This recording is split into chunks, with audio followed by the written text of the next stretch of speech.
그러니까 저 말고 다른 최광희 목사님이 예전에 오셔서 그분 아니냐고 물으신 분들이 있다고 그러더라고요. 그분은 최광희 A 목사님이고 저는 B입니다. 같은 노예에 있고 또 같은 파이디온에 있어서 많이들 헷갈려합니다. 어제 누군가 노예 강습회 저희 노예 강습회 하다가 저한테 누가 그러시더라고요. 목사님은 B니까 B급입니까? 이렇게 묻더라고요. 저는 B급입니다. 제가 가려지고 말씀이 드러났으면 좋겠습니다. 말씀의 은혜가 되었으면 좋겠습니다. 우리 옆에 분하고 같이 이 시간에 말씀의 은혜 되십시오 이렇게 인사했으면 좋겠습니다. 네, PPT 화면을 좀 띄워주시겠습니까? 네, 계속 PPT 화면만 띄워주시면 감사하겠습니다. 여러분 예전에 장터에 가면은 이런 풍경이 있었습니다. 제가 제 아들의 책을 보다가 이 장면을 봤는데, 예전에는 장터에는 약을 파는 사람이 있었죠. 그죠?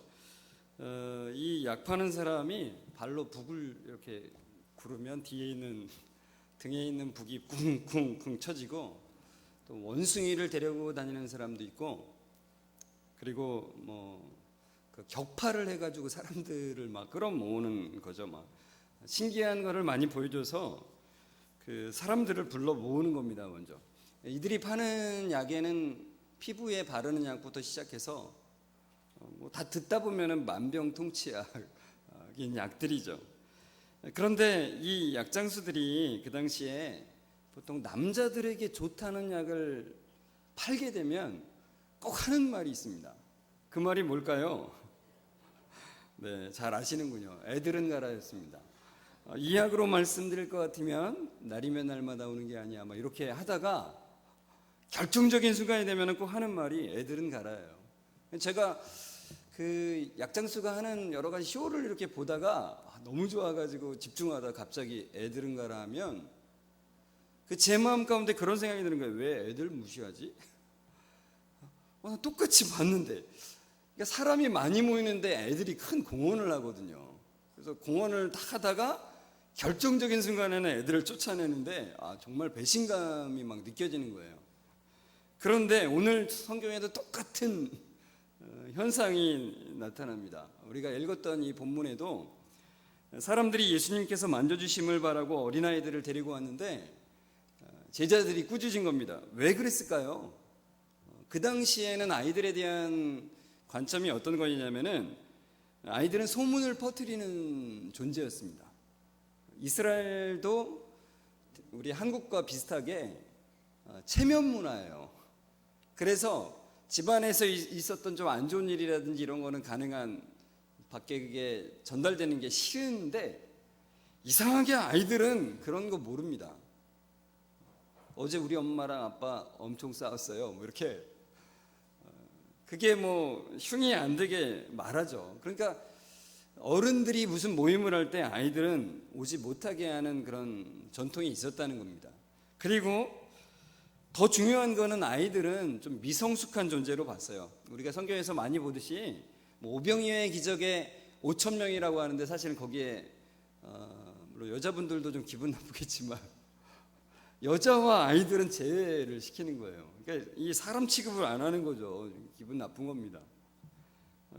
그러니까 제자들 입장에서는 그 예수님이 많이 바쁘고 피곤하신데 정말 아이들까지 지금 돌봐줄 여력이 없으시다. 그러니까 효과도 없고 인간으로 취급도 안 되는 그런 아이들을 지금 예수님은 돌봐줄 그런 여력이 없으시다는 거예요. 그런데 예수님께서 제자들이 이렇게 아이들을 꾸짖었을 때 어떤 반응을 보이셨죠? 그러니까 뒤에 읽었듯이 아시겠죠? 꾸짖으셨습니다. 근데 그냥 꾸짖으신 게 아니라 엄청나게 노하시면서 분노를 터뜨리셨어요. 그러니까 제자들하고는 전혀 다른 관점으로 아이들을 바라보셨다는 거예요. 여러분, 그 아이들을 어떤 관점으로 바라보느냐에 따라서 전혀 다른 게 보인다는 거예요. 옆에 분에게 좀 얘기해 주시겠어요? 아이들을 어떻게 보세요? 이렇게 물어봐 주세요.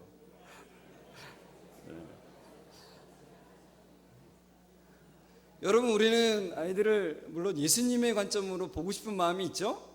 근데 우리의 마음은, 우리의 원은 그런데 육신이 약하여, 우리의 마음이 약하여 이상하게 예수님의 관점으로 보지 못할 때가 굉장히 많이 있습니다. 어떻게 시인하시나요? 이렇게 당당하게 대답은 못 하시겠지만 고개를 살짝만 끄덕여서 동의를 해주시면 감사하겠습니다. 그러시죠. 마음은 원하는데 생각보다 우리의 마음은 참 내 중심적이고 내가 보는 게 다여서 예수님의 눈으로 사실 바라보기는 쉽지 않습니다. 그렇지만 우리가 성경 말씀을 통해서 또 예수님의 마음을 통해서 우리가 그 다음 세대를 어떻게 봐야 될지를 잠깐 살펴보려고 그래요. 그래서 제가 오늘 우리가 간과하기 쉽고 놓치기는 쉬운데 꼭 알아야 되는 다음 세대의 중요한 특징을 좀 한 가지만 좀 말씀드리려고 합니다. 그게 뭐냐면 우리의 뇌는 1층은 생명의 뇌로 되어 있고 2층은 감정의 뇌고요. 3층은 지성의 뇌입니다.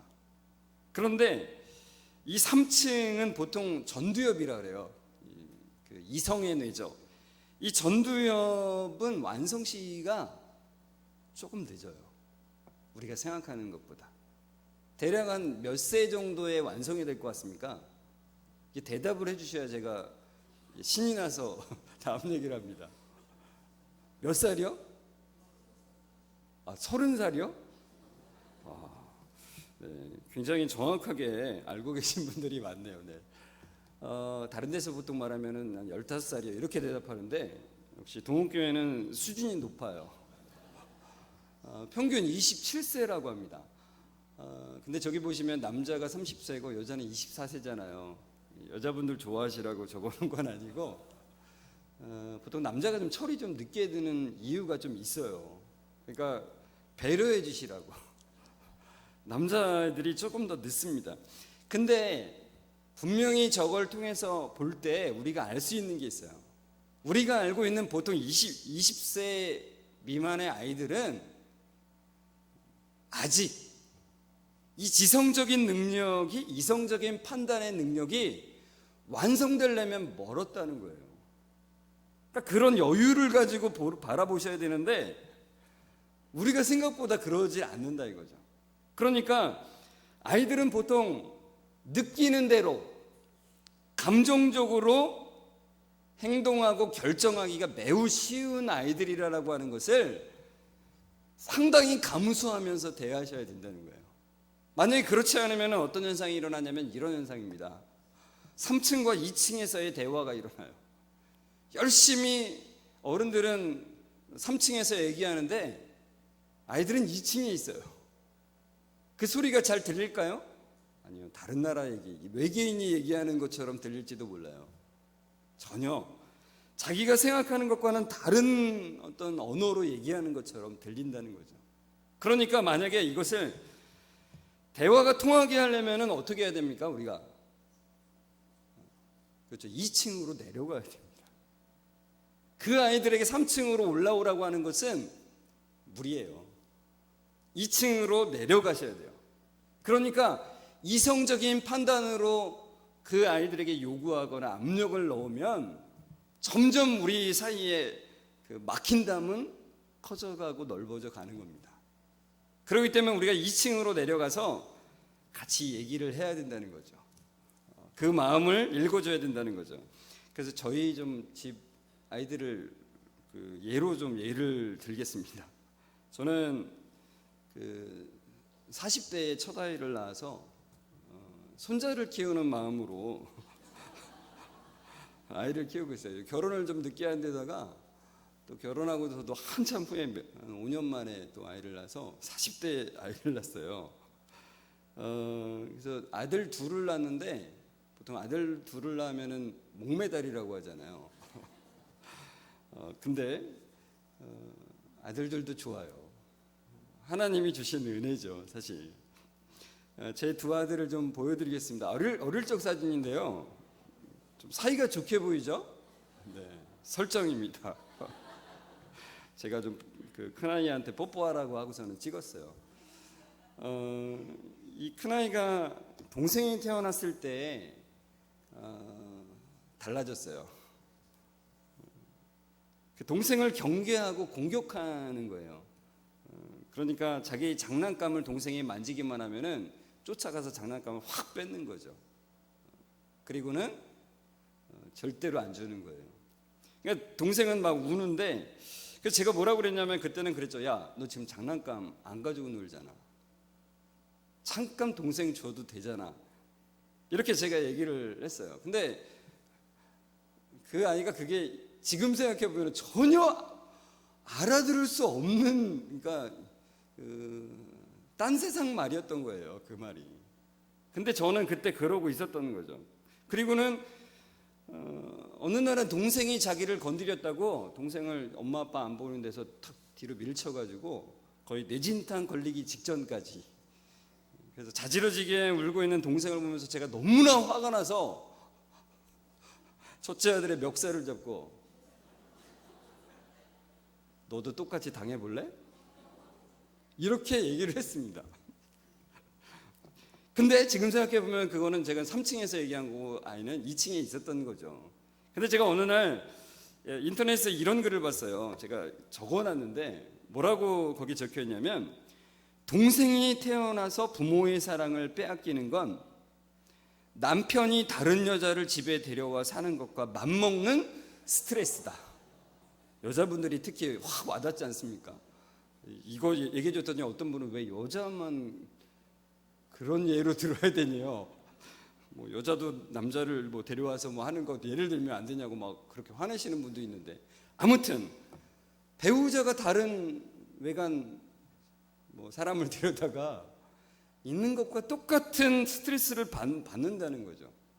근데 저도 이제 어느 정도는 동생이 태어나서 조금 어려울 거라는 생각은 들었는데 그 정도인 줄은 몰랐어요, 사실은. 그래서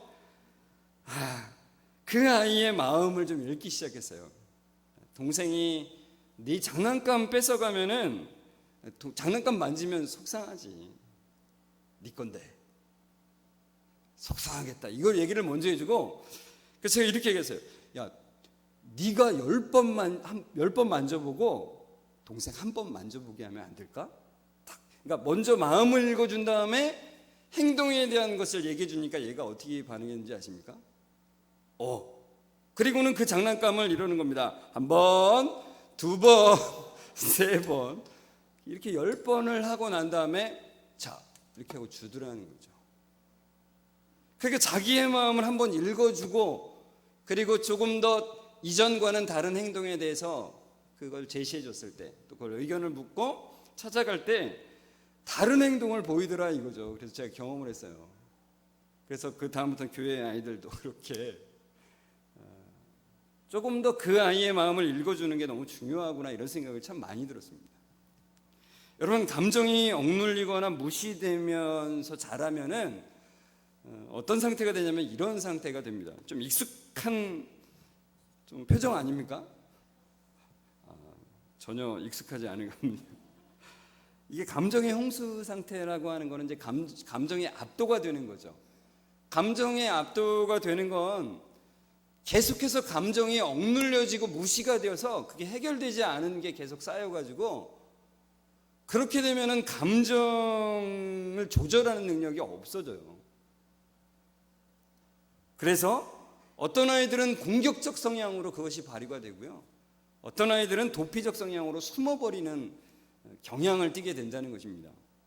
이런 아이들의 특징은 첫 번째로는 무엇이 낮을까요? 자존감이 낮습니다. 왜냐하면 감정은 자연스럽게 드는 건데 그게 무시가 되니까 자기는 이상한 사람이다라고 하는 확신을 가지면서 자라는 거예요. 불행한 거죠. 그러니까 아무리 좋은 교육을 받았다고 겉으로는 그래도 아무리 사람들이 말하는 좋은 대학에, 뭐 인류대학에 갔다 할지라도, 사람들이 보기에는 좋은 직장에 취직했다 할지라도, 이렇게 자란 아이는 늘 이런 생각에 파묻혀서 살아가는 거예요. 불행한 삶을 살아가게 되는 거죠. 자, 그리고 이런 아이들은 무엇에 약할까요? 스트레스에 약합니다. 그러니까 작은 스트레스라는 거는 내 마음대로 안 될 때 느끼는 감정이잖아요. 그 괴로움이죠. 근데 누구나 스트레스를 받지 않을 수는 없죠. 왜요? 내 마음대로 모든 게 될 수는 없는 거니까요. 그런데 살아가면서 종종 일어나는 이 스트레스가 일어나는 상황 속에서 작은 문제에도 폭발해버리는 경향들이 굉장히 발휘가 된다는 겁니다. 이게 만약에 어린 시절부터 계속 쌓여오면 몸은 어른으로 자라있지만 여전히 그 마음은 아이 상태로 유지가 돼요. 그래서 보통 이제 이런 상담학 쪽에서는 이런 용어를 쓰죠. 그 성인 아이라고. 그러니까 어른이 됐어도 여전히 아이인 거예요. 그러니까 우리가 다른 사람 앞에서는 점잖게 있는지 모르지만 집에서는 우리가 자기 가족들을 속일 수가 없어요. 그래서 겉으로는 사람들 만났을 때 어른들끼리는 점잖게 젠틀한 모습을 보여도 집에서는 폭발하는 그런 사람들이 종종 있습니다. 많이 보시죠? 속일 수가 없어요, 가족은. 그런 모습들이 사실은 우리에게 많이들이 있어요. 이게 뭐 누구 남 얘기가 아니라 우리에게도 사실은 다 해당이 되는 거죠. 그러니까 사실은 우리가 이런 부분에서 건강함을 유지하지 못하면은 다음 세대에게 이런 건강함을 줄 수는 없습니다. 그러니까 아이들에게 있어서 신앙교육이 중요하다고 해서 말씀 교육하고 뭐 가정 예배를 많이 드린다고 해서 그 아이들이 신앙적으로 건강하게 자라는 게 아니라 교회에서의 모습도 온화하고 젠틀하고 그것이 가정에서도 동일하게 유지될 때, 교회에서도 하나님을 사모하는 마음이 풍성하고 가정에서도 은혜를 구하는 마음이 풍성한 것이 그대로 유지될 때, 그것이 진짜 신앙교육이 되는 겁니다. 쉽지 않은 얘기예요. 저도 똑같거든요. 쉽지 않아요. 저도 제 아들이 목사의 아들이잖아요. 사실 목사의 아들들이요, 잘못된 길로 나가는 경향이 많습니다. 근데 그게 이제 이해가 돼요. 왜 그러냐면 목사들은요, 되게 성도들 앞에서 젠틀해야 되거든요. 저는 이제까지 성도들 앞에서 화낸 적이 한 번도 없습니다. 진짜예요. 근데 집에서는 화 많이 냈습니다. 제 아들 앞에서. 야, 너희 동생한테 이것도 양보도 못하냐? 이러면서 나한테 죽어봐야 돼 한번. 막 이런 소리도 막 했었어요. 그런데 그런 모습들이 아이에게는 이게 신앙적인 불일치로 와닿는 거죠. 억압이 되는 겁니다. 이런 모습들에서 우리가 좀 생각을 많이 해봐야 돼요. 여러분에게 제가 한 가지 보여드리는데, 인간의 기본 감정이 있어요. 그러니까 가장 인간이 느낄 수 있는 감정들을 기본적인 거를 큰 7가지로 나눠놨어요. 큰 카테고리죠. 기쁨, 슬픔, 분노, 두려움, 놀라움, 혐오, 경멸입니다. 여러분께 질문을 하나 드릴게요. 이 7가지 가장 큰 분류의 감정 중에서 가장 좋은 감정은 무엇입니까? 대답해 주셔야 됩니다. 그렇죠. 대부분이 이 질문을 하면 기쁨이라고 대답을 합니다. 자, 그러면 가장 나쁜 감정은 무엇일까요? 대답해 주셔야 됩니다. 안 들립니다. 네, 분노. 네, 어떤 분들은 분노라고 하고요. 어떤 분들은 혐오, 미워하는 것. 어떤 분들은 경멸, 무시하고 깔보는 것이라고 말하기도 합니다. 그런데 감정에는 좋고 나쁨이 없습니다. 그러니까 제가 그 질문을 했을 때 여러분은 감정에 좋은 것, 나쁜 게 없어요 라고 대답해야 되는데 바로 대답하시잖아요. 기쁨, 나쁜 거 분노, 뭐 이렇게 이미 마음속에 갈려있다는 얘기는 우리 마음속에 이미 감정에 대해서 좋은 거 나쁜 걸로 분류하는 그 경향이 자리 잡혀 있다는 거예요. 근데 이런 경향들이 우리 아이들에게 강압이나 무시로, 감정을 강압하거나 무시하는 것으로 영향을 끼치고 있어요. 여러분이 알지 못하는 사이에 그렇다는 것입니다.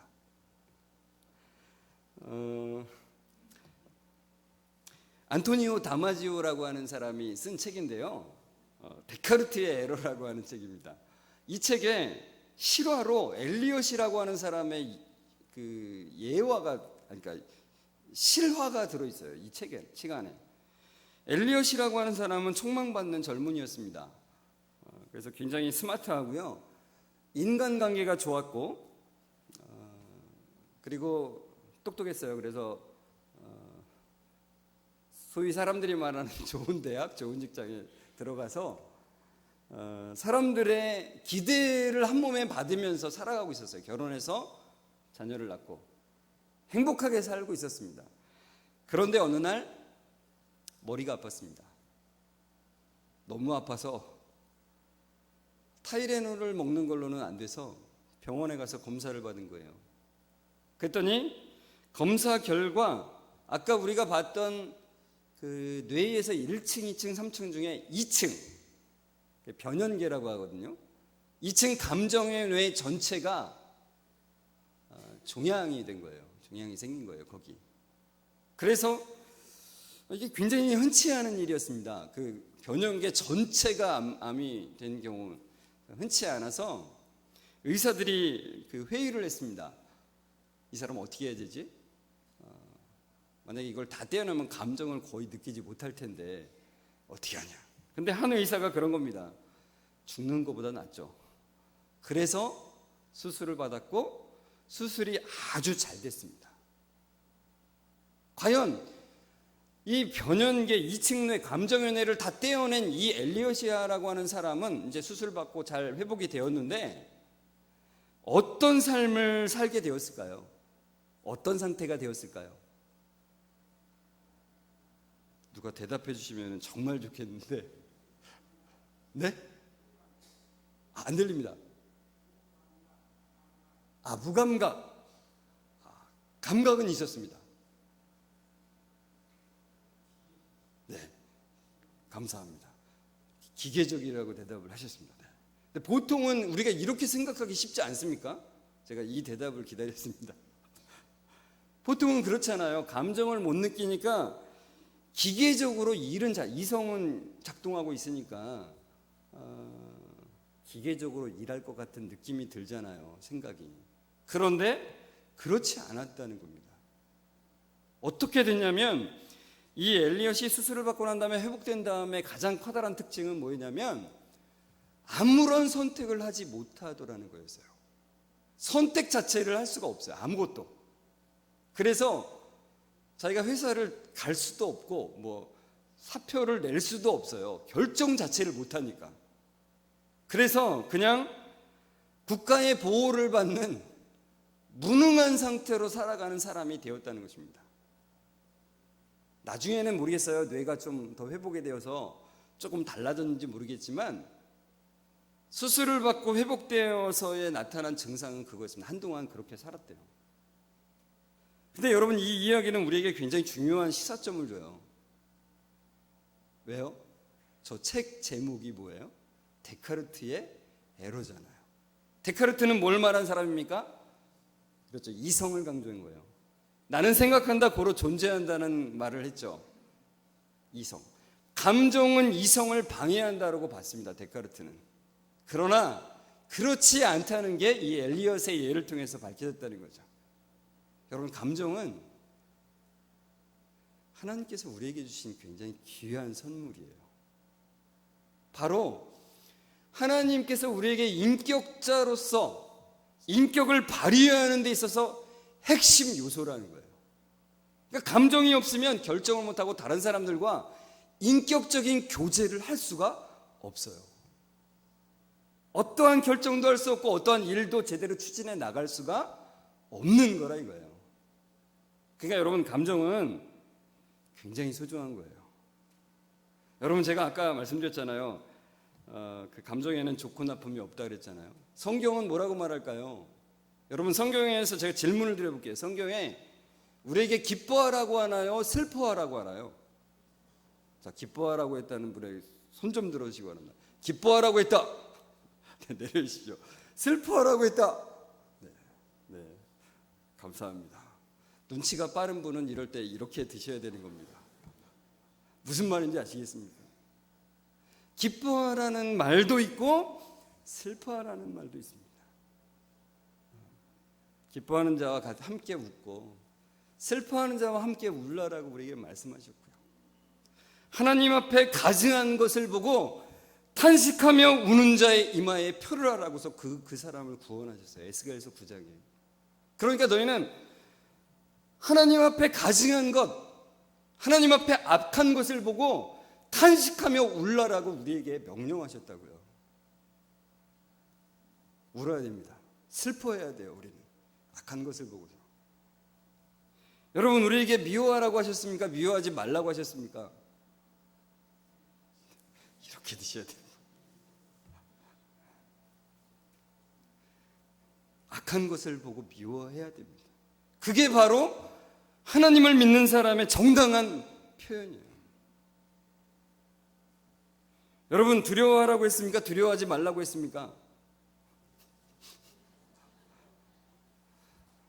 하나님을 두려워하라고 했습니다. 경외하라고 그렇게 많이 말씀하셨습니다.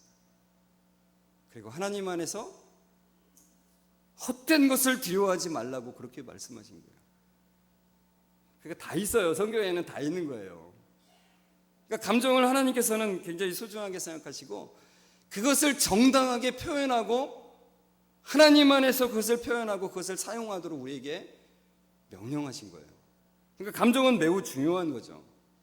그런데 인간이 타락하면서 이 감정을 완전하게 통제하고 조절할 수 있는 사람은 아무도 없어요. 혹시라도 나는 가능한데 이런 사람 분이 있으시면 예배 마치고 저를 개인적으로 만나주시기 바랍니다. 제가 알려드릴게요. 없어요, 아무도 사실. 그래서 우리는 어떤 일에 우리가 어떤 부분에는 굉장히 예민하고요, 어떤 부분에서는 상처를 받아요. 우리는. 그래서 우리는 서로가 주님의 사랑으로 서로의 감정을 받아주는 것이 굉장히 중요하다는 거죠. 그게 사랑의 공동체입니다. 서로의 마음을 받아주고 서로의 감정을 받아주는 게 사랑의 공동체라 이거죠. 제가 중학교 때 제일 좋아했던 글 중에 지란지교를 꿈꾸며라고 하는 글이 있습니다. 좋아하신 분들이 있으실 거예요. 이 글의 수필인데요, 이 글의 처음은 이렇게 시작합니다. 저녁을 먹고 나면 허물없이 찾아가 차 한 잔을 마시고 싶다고 말할 수 있는 친구가 있었으면 좋겠다.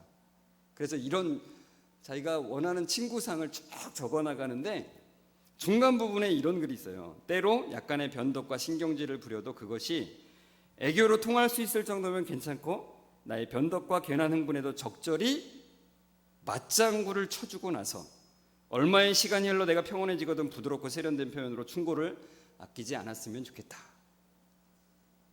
무슨 얘기인지 아시겠어요?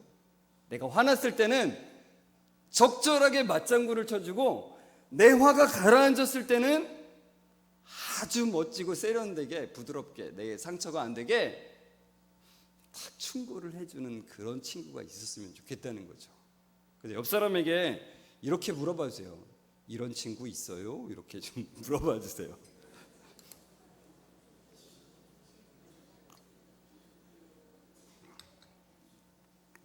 있습니까? 있으신 분은 저 뒤에 어떤 분이 막 있다고 막 이렇게 하시는데 감사합니다. 있으신 분은 행복한 거예요.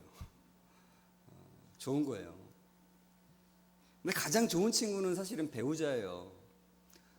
배우자가 이런 친구가 돼야 되는데 배우자가 밖에서 어떤 남편이랑 싸우고서 돌아와가지고는 남편한테 이제 여보 내가 이래 해가지고 이렇게 싸웠어. 근데 그 이야기를 듣던 배우자 남편이 한참 듣다가 이렇게 말하는 거죠. 당신이 잘못했네. 당신은 꼭 그러더라. 이렇게 말하면 여러분 어떤 생각이 드십니까? 말한 내가 바보다. 이 인간하고 내가 사는 게 참 힘들다. 뭐 이런 생각이 들겠죠. 여러분, 그때는 누군가의 판단을 받고 싶어서 말하는 게 아니에요. 그냥 맞장구예요. 내 마음에 이렇게 속상한 거를 누가 받아줬으면 하는 마음으로 하는 거라고요. 그럴 때 같이 맞장구를 쳐주세요. 적절하게. 너무 심하게 막 욕하지 마시고 적절하게 맞장구를 쳐주십시오. 진짜 속상했겠다. 내가 그런 일 당해도 나도 화나겠다. 이렇게 한마디를 거들어 주시는 겁니다. 여러분, 마찬가지로 아이들도 맞장구가 필요한 존재입니다. 진짜 우리가 생각하는 이상으로. 그런데 우리가 알지 못하게 사실 아이들은 많이 무시를 당해요. 이런 부분에서. 그러니까 왜냐하면 어른들은 올챙이적 시절을 생각하지 못해요. 이상해요. 똑같이 그 시절을 겪었는데도 불구하고 야, 그 젤리 하나 그거 뭐 별거라고 그거 하나 못 주냐? 야, 그 장난감 그게 뭐 별거라고 그거 하나 잠깐 못 빌려주냐? 양보 못하냐? 이렇게 생각하지만 사실 그 나이 때는 제가 그 3살, 4살, 5살로 잘 돌아가 봐서 한번 그 입장에서 생각해 보니까요, 제 거를 누군가한테 그냥 주는 거는 제 팔이 잘려져 가는 느낌인 거예요. 혹시 상상이 되십니까? 그렇게 쉽지 않은 거예요. 사실 어른이 돼서도 주는 거 어려운 사람 많습니다. 사실은 똑같죠. 근데 아이들은 그런 식으로 판단을 많이 당하는 거예요. 먼저 얼마나 그 젤리를 좋아하는지에 대해서 마음을 읽어주셔야 돼요. 야, 그 젤리 진짜 좋아하나 보다. 그렇게 정말 좋니? 이렇게 그 아이의 마음을 읽어주고 받아주는 게 먼저라는 거죠. 자기의 마음을 먼저 알아주고 받아주면은 벽이 허물어져요. 여러분, 남자들은요, 자기의 마음을 알아주는 사람에게 어떻게 한다 그러죠? 네? 네? 그렇죠. 맞습니다. 목을 겁니다. 목숨을 바치는 거예요. 근데 그 말은 사실은 자기의 마음을 알아주는 사람은 무조건 좋은 거예요. 그러니까 아이들도 마찬가지예요. 선생님들이 그 아이들의 마음을 읽어주면 우리 선생님 너무 좋아. 난 선생님이 무슨 말을 해도 나는 그 선생님 따를 거야. 이렇게 결심을 하게 되는 거예요. 마음속에. 여러분, 선생님이 싫어지면은, 학교에서는 선생님이 싫어지면은 그 과목이 싫어지고 그 성적이 떨어지잖아요. 그런데 교회의 선생님이 싫어지면은 어떤 현상이 벌어지는 거죠? 그 선생님만 싫어지면은 괜찮은데 그 선생님이 말한 그 말씀이, 예수님이, 교회가 싫어지는 거예요. 평생. 그러니까 굉장히 심각한 거죠. 그러니까 우리가 그 아이들의 마음을 먼저 읽어주느냐 못 읽어주느냐가 너무 중요한 거죠. 여러분, 그 마음으로 우리 교사들이 먼저 우리 아이들의 마음을 먼저 읽어주셨으면 좋겠어요. 아무리 못된 얘기를 하더라도 먼저 그 마음의 의도를 읽어주세요.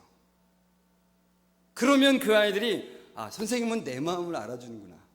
그래서 그 선생님에게 마음을 열고 그 선생님이 하는 진리의 말씀을 따라가게 되더라는 거죠. 그걸 제가 참 많이 경험했어요. 바로 예수님께서 제자들하고는 다르게 이 아이들을 받아주신 거예요. 겉으로는 보잘것없고 아무것도 아닌 것 같은 이 아이들을 받아주셨어요. 그러면서 예수님께서 이 아이들이 내게 오는 것을 용납하고 금하지 말라고 하시면서 이렇게 말씀하시는 거죠. 하나님 나라가 이런 자들의 것이래요. 내가 진실로 너에게 이르노니 누구든지 하나님의 나라를 어린아이와 같이 받들지 않는 자는 결단코 그것에 들어가지 못하리라 그래요. 근데 여기서 사실 받든다는 얘기는 이렇게 받든다는 얘기가 아니에요. 사실은 원어적으로 보면 받아들이다라는 뜻입니다. 그러니까 하나님의 나라를 어린아이와 같이 마음에 받아들이지 않으면 천국에 들어갈 수 없다라고 말씀하신 거예요. 여러분, 예수님은 사실 성경의 핵심을 얘기하신 거예요. 그 핵심이 뭐냐면 어린아이의 특징이 뭐겠습니까? 제가 자녀를 키워보니까 그걸 확실히 알겠더라고요. 이 아이의 특징은 뭐냐면 지가 아무리 잘난 척 막 하다가도 엄마 아빠가 없어지면은 무조건 울고 매달리는 겁니다. 자기 혼자서는 안 된다는 거를 아는 거예요. 근데 성경이 말하는 핵심이 바로 그것입니다. 성경은 우리에게 많은 율법과 명령이 있어요. 계명이 있어요. 근데 그 계명들을 사실 하나로 압축을 하면 사랑하라는 것입니다. 하나님을 사랑하고 이웃을 사랑하라는 것이라고 예수님이 말씀하셨죠. 근데 여러분, 이 계명을 우리가 지킬 수 있나요? 물론 잠깐은 지킬 수 있는지 모르겠어요. 근데 못 지킨 거죠. 예수님께서 말씀하신 하나를 어기면 다 어긴 거라고. 그러니까 우리는 하나님의 말씀 앞에서 늘 그렇게 고백할 수밖에 없어요. 하나님이 저에게 믿음 주시고 그것을 할 수 있는 능력을 주시지 않으면 저는 지킬 수가 없습니다. 저는 하나님 없으면 안 됩니다라고 고백하는 그런 자만이 하나님의 나라에 들어갈 수 있다라고 말씀하시는 거예요. 성경의 핵심을 어린아이를 통해서 말씀하시는 거죠. 근데 우리는 예수님의 눈으로 이 아이들을 바라보는 게 아니라 성경의 핵심을 보는 게 아니라 사실 알게 모르게 우리는 많이 무시를 합니다. 개구리 올챙이 시절 기억 못하듯이 그렇게 무시를 해요. 제가 이런 말을 하면 어떤 분은 그런 얘기를 해요. 목사님, 그거는 예수님 시대 얘기죠. 예전에 우리나라 얘기죠. 요즘 애들은 어떤지 아세요? 예, 알아요. 영악하대요. 저도 알아요. 물질적으로 풍요하고 잘 돼줘서 영악한 부분도 있죠, 사실. 그거를 제가 염두하지 않는 건 아니지만 그럼에도 불구하고 아이들은 여전히 이성적인 판단으로 무시를 많이 당하고 있어요. 실제로. 우리 어른들에 의해서 사실 그렇다는 겁니다. 그러나 예수님께서는 말씀하십니다. 마태복음 25장에 너희가 여기 내 형제 중엔 지극히 작은 자 하나에게 한 것이고 내게 한 것이라고 말씀하세요. 근데 이 지극히 작은 자에 가질 전형이 바로 어린아이인 거죠, 사실. 물론 과부나 또는 나그네 이런 사람들도 있지만, 병자도 있지만 가장 대표적인 지극히 작은 자가 바로 어린아이입니다. 사람의 숫자에도 들지 않고 무시당하던 그런 어린아이였다는 것입니다. 그런데 이런 지극히 작은 자 하나에게 한 것이고 내게 한 것이라고 말씀하시면서 우리에게 그것을 힌트를 주셨어요. 이런 어린아이는 예수님의 변장에서 지금 어린아이로 계신 거래요. 그러니까 어린아이를 볼 때마다 예수님이 변장해서 계신 걸로 보라고 말씀하시는 거예요. 그러니까 우리가 우리의 관점으로 아이들을 보지 말고 주님의 마음으로 볼 때에 그 아이들이 얼마나 소중하고 겉으로 보여지는 것이 전부가 아니라 주님의 마음으로 볼 때에 하나님의 진리를 거기서 발견할 수 있고 그걸 통해서 우리가 성장한다는 것, 우리가 변화되어 간다는 것을 볼 수 있다는 거죠. 여러분, 예수님은 어린아이들을 안아주셨어요. 그리고 그들의 머리에 손을 얹으시고 축복해 주셨어요. 여러분도 어떤 상황이든지 아이들을 이렇게 안아주시고 축복해 주실 수 있겠습니까? 대답을 안 하시네.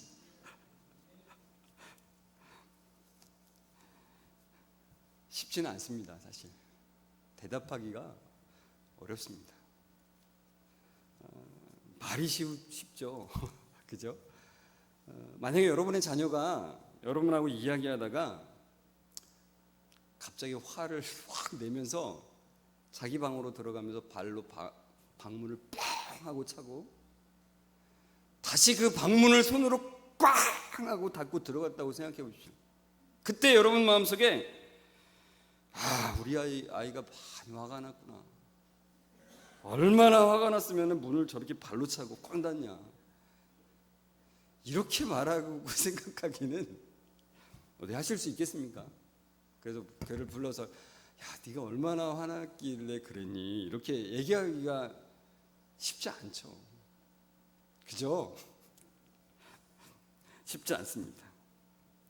그래서 제가 좀 말씀드리려고 그래요. 제가 아까는 이제 첫째 아들 얘기를 했는데 둘째 아들 얘기를 좀 잠깐 드리려고 합니다. 얼마 전에 찍은 두 아들 사진인데요. 사이가 좋게 보이죠? 설정사십니다. 어릴 때 그것처럼 이렇게 포즈를 취해달라고 제가 부탁을 하고 찍었습니다. 제 첫째 아들은 절대로 어디 가서 자기 얼굴을 보여주지 말라고 신신당부를 해가지고 저렇게 뒤통수만 나오게 보여줬고요. 둘째 아들은 사실 발달 장애를 겪고 있습니다. 소위 말하는 자폐 스펙트럼에 속하는 아이입니다.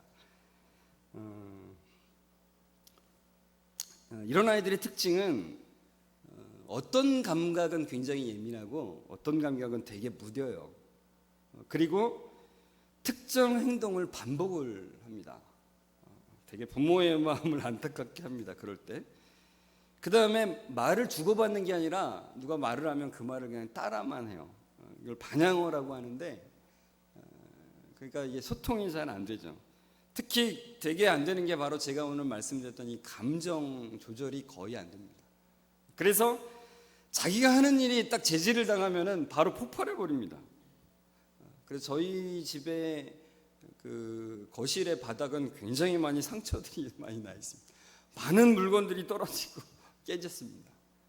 그리고 돌발 행동으로 갑자기 차에 뛰어들거나 이런 행동, 어디에서 높은 곳에서 뛰어내리거나 하는 행동들을 하기도 합니다. 그런데 제가 이제 아이가 이 발달 장애라는 것을 알고서는 그때부터 공부를 시작했는데요. 그래서 한 가지 분명하게 안 사실이 있습니다.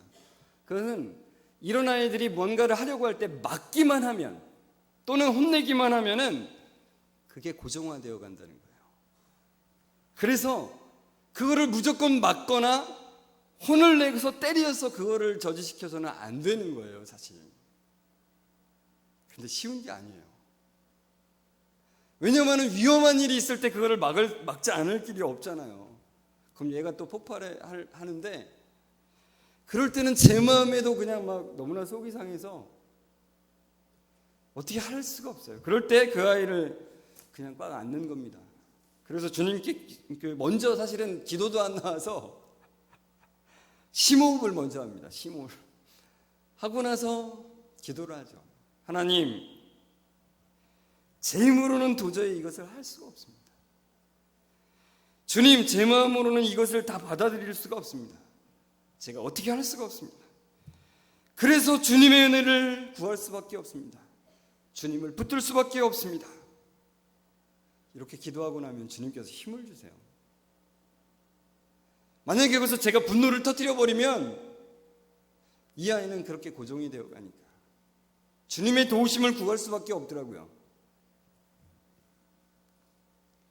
그러고 나서 주님이 저에게 힘을 주셨을 때 저도 알지 못하는 사이에 그 아이의 마음을, 그 아이가 하고 싶었던 것이 뭔지를 생각하게 되고 그걸 말하게 되고요.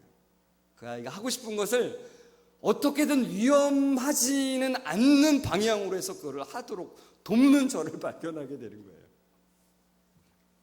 그걸 2년 동안 했습니다. 하나님의 은혜를 주셨어요. 아이가 많이 소통하는데 많이 달라졌어요. 아이가 달라졌어요. 그런데 더 중요한 것은 하나님이 저에게 은혜를 주셨어요. 저를 변화시키더라고요. 사랑이 무엇인지를 알게 하시고 품는 것이 무엇인지를 알게 하시고 사람에게 다가가는 것이 무엇인지 알게 하시고 하나님을 의지하는 것이 무엇인지를 그걸 통해서 알게 하시더라고요. 그래서 제가 여러분에게 분명히 말씀드릴 수 있습니다. 여러분, 우리에게 어떤 일이 주어지니 간에 하나님은 그것을 허용하시는 이유가 있으시다는 거예요. 믿음이 있는 사람들은 그걸 보는 거예요. 그냥 참자. 이건 믿음이 아니에요. 그 일을 통해서 하나님이 무엇을 행하시는지 보는 게 믿음인 거예요. 그게 보이더라고요. 여러분에게 주어진 여러 가지 일들이 있죠. 그리고 여러분, 특히 교사들은 아이들을 대하면서 속상한 일이 많이 있습니다. 요즘 아이들이요, 아까 말씀드렸듯이 영악해요. 기껏 정말 열심히 돈을 투자해서 분식집 가가지고 떡볶이랑 순대랑 막 이런 걸 많이 사줬는데 어떤 아이가 이렇게 말하는 거예요. 선생님, 사주려면 빕스 정도는 가셔야 그게 사주는 거죠. 이렇게 말하면 이런 재수없는 막 이런 말을 막 나오고 싶은 마음이 들어요. 내가 이런 것들을 위해서 내가 이러고 있나? 난 지금 뭘 하나? 공과를 진행하는데 선생님 그렇게 재미없는 걸 끝까지 해야 돼요? 뭐 이런 애들이 있어요. 열받아서 탁 때려치고 싶게 하죠. 그러나 그 상황 속에서 우리가 잘나서 그 자리에 있게 하시는 것이 아니라 그 아이들을 통해서 우리를 변화시키고 하나님을 의지하는 그 귀한 걸음걸이를 행하게 하시는 것들을 행하시는 거예요. 하나님이 행하시는 그것을 보는 거죠, 우리가. 여러분, 아이들의 마음을 읽어주는 것 정말 쉽지 않습니다. 제가 경험했듯이 그래요. 그러나 그 가운데 주님의 도우심을 구하게 되면 여러분에게 주어지는 복이 훨씬 크다는 걸 제가 말씀드리는 거예요. 그 은혜가 너무 크다는 것을 제가 말씀드리는 거예요. 너무너무 귀한 자리에 여러분 서 계시고 계십니다. 하나님, 왜 제가 이 자리에 서 있습니까? 하나님, 때로는 제 마음속에 왜 허무함이 이렇게 듭니까? 때로는 하나님, 내가 왜 이렇게 힘든 그런 마음이 듭니까? 이런 마음이 들기도 하죠. 그때마다 주님께 기도하셨습니까? 주님, 저에게 힘을 주십시오. 저에게 은혜를 주십시오. 주님께서 말씀하셨듯이 어린아이 같이 하나님 나라를 받아들이지 않으면 천국에 들어갈 수 없다는 말씀처럼 주님, 제 힘으로는 되지 않습니다. 제 능력으로는 되지 않습니다. 제 지혜로는 되지 않습니다. 그래서 주님을 의지할 수밖에 없습니다. 이렇게 고백하며 나아갈 때마다 주님께서 여러분에게 힘 주실 것입니다. 여러분에게 은혜 주실 것입니다. 여러분, 주님의 그 관점으로 다음 세대를 안아주시고 그들을 축복해 주십시오. 그러면 여러분을 통해서 그 커다란 복이 그 아이들에게 흘러넘칠 것이고 그 복이 흘러가는 그 파이프라인은 더 커다란 복을 누리게 될 것입니다. 그게 하나님께서 우리에게 주신 복이라는 거죠. 여러분, 그 은혜를 크게 누리시는 교사분들과 또한 모든 성도들 되시길 주의 이름으로 축원합니다. 기도하겠습니다. 하나님, 감사합니다. 어린아이 같이 천국을 받들지 않는 자는, 받아들이지 않는 자는 하나님 나라에 들어갈 수 없다라고 말씀하신 그것을 우리 마음속에 기억하기를 원합니다. 주님, 우리의 능력으로는 아무것도 할 수 없고 우리의 힘으로는, 우리의 지혜로는 아무것도 할 수 없음을 고백합니다. 그래서 주님을 붙잡을 수밖에 없고 주님을 의지할 수밖에 없습니다. 우리 동은교회 교사들 특별히 붙잡아 주셔서